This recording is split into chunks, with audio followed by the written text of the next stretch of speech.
Printing press आया तुर्की के और बरसगीर के मुगल हुक्मरानों ने इसीलिए प्रिंटिंग प्रेस नहीं लगाया कि उस वक़्त हज़ारों जो खताब थे, खताती करने वाले थे, वो किताबें लिखने वाले थे, उनकी नौकरियां चली जाएंगी। लेकिन क्या आज हम देखते हैं, आज से उस 200 साल बाद क्या लोगों के लिए मजीद जॉब्स के मौके अवेलेबल नहीं? एआई जो आज से 100 साल बाद दुनिया, बल्कि सिर्फ और सिर्फ 20 सालों बाद जो दुनिया बिल्ड होने जा रही है, हम लोग आज उसका अहाता भी नहीं कर सकते।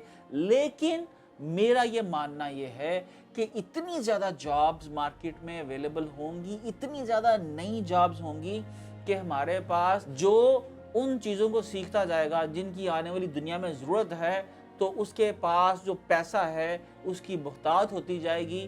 तो आने वाले दिनों में जॉब्स कम नहीं होंगी, बल्कि एआई जो है हज़ारों नहीं, लाखों नहीं, करोड़ों नई जॉब्स पैदा करने जा रही है।